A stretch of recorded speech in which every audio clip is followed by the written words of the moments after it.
Dr. David Clark. Mr. Speaker, it's a pleasure. Reverend Dr. David. Very kind of you. It's a pleasure to take a call on the second reading of this debate about the Financial Markets Conduct Bill.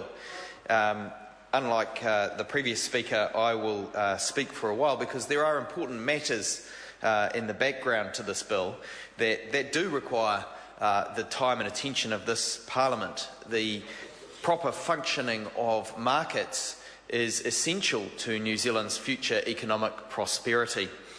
And by that, I do not mean the kind of hands-off approach favoured by this government and other legislation.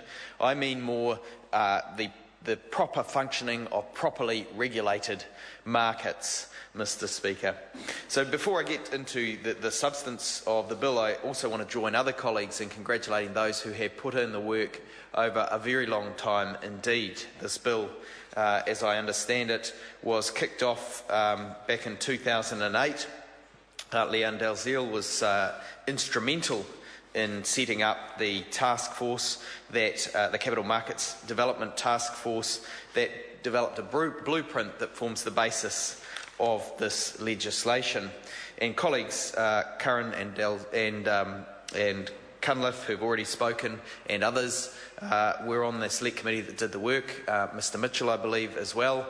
There have been many members of the National Caucus that have contributed too. This is a piece of legislation that has been developed, as I've said, over a lengthy period of time. For those who are watching the debate at home, the bill itself takes up a substantial number of trees. You'll see that Parliament has kindly double-sided the copies that we have to use. Otherwise, it would be a fatter piece of legislation. It's surely one of the chunkier pieces that has gone through this Parliament.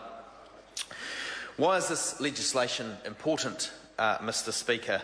Well, in my view, it's important because it's about creating the set of circumstances that will lead to efficient functioning of markets.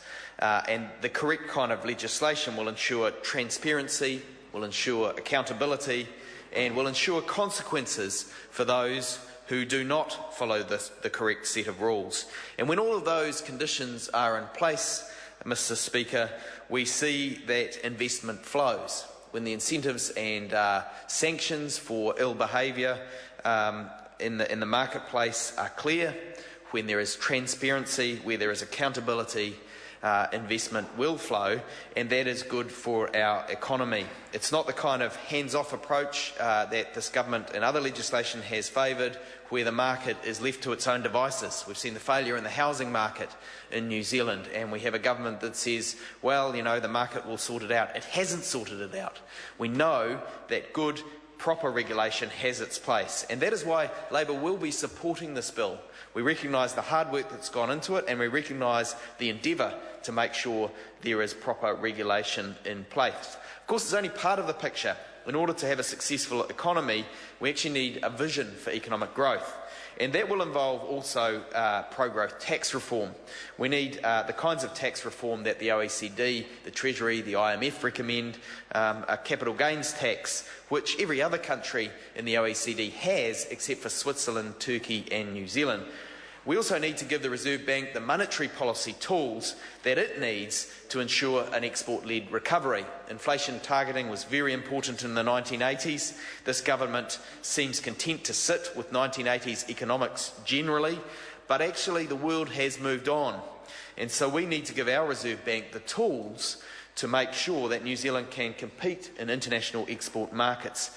And, Mr. Speaker, of course, we also need proper savings policy. We know that the government cut back on KiwiSaver, then it increased KiwiSaver, that it's had more positions on KiwiSaver than the Kama Sutra.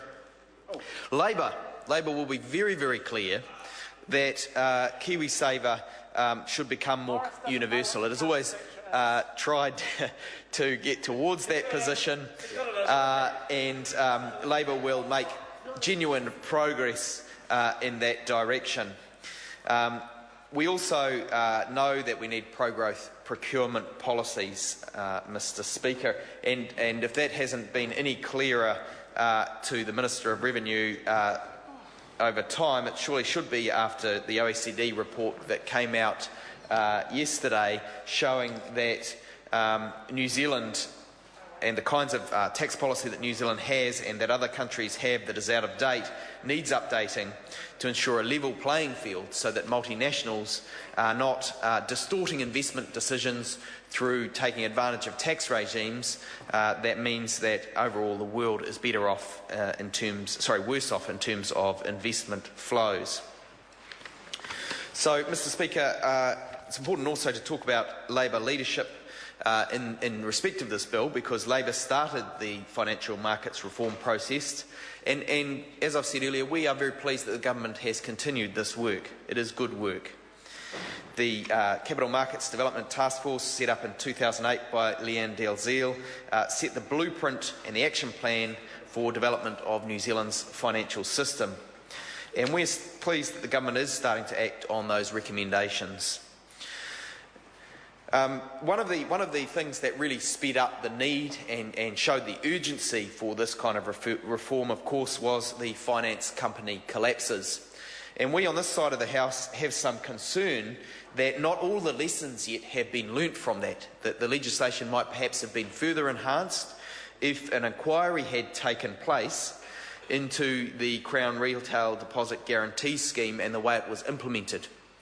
On this side of the House, we have concerns that it was not properly monitored by the Treasury, and the Auditor-General has raised similar concerns, and it seems to us on this side of the House that it would have been very good to have a look at the way in which that scheme was implemented, because we are talking about tens, if not hundreds of millions of dollars of taxpayer money that appears to have slipped between the cracks when the Crown Retail Deposit Guarantee Scheme bailed out firms that continued to take on risky loans long after the scheme was introduced. The risk to taxpayers rose in quite a dramatic fashion. One company had its loan book increased tenfold in a matter of 3 or 4 months.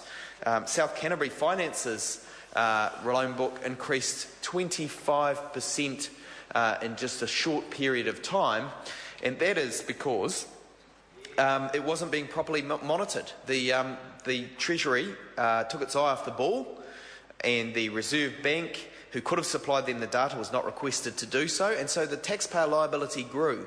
And we've seen that government members on the Finance and Expenditure Committee blocked an inquiry into South Canterbury Finance and the others who were supported by the Crown Retail Deposit Guarantee Scheme. So we will never know, at least not in the term of this government it seems, just how much taxpayer money was lost by poor management of the scheme under this government's watch. But as I said before, that could be hundreds of millions of dollars. One estimate has it as high as $500 million of taxpayer money that has been lost because of poor government oversight. The answers we got out of the Minister of Finance and others when they've been before the Finance and Expenditure Committee on this have been unsatisfactory. The Treasury and the Minister responsible have refused to investigate this in order to see where in future lessons could be learnt. They've refused to quantify just how much taxpayer money was lost as a consequence of the Crown Retail Deposit Guarantee Scheme's implementation. It was a good scheme, don't get me wrong, don't hear me wrong. This backed up the banks to stop the flow of money to the run on banks. Australia gave us a day to implement it, and we did. But its monitoring was inadequate, and as a consequence there's been taxpayer cost, and this government has failed to step up to quantify that, to investigate it, and to learn how much taxpayer money has been lost. And we think that that kind of investigation could have further strengthened this legislation, because it would have been a good case study, a recent case study, and would have given some insight into the way markets work when they go wrong. Mr. Speaker, we will overall be supporting this legislation because, as I've said at the beginning of my speech at the outset, it is generally good regulation. It is ensuring that there is transparency, accountability and consequences for those who supply products into the market, and that is a good thing. I call Louise Upston. Thank you, Mr. Speaker. My colleagues on this side of the House have spoken very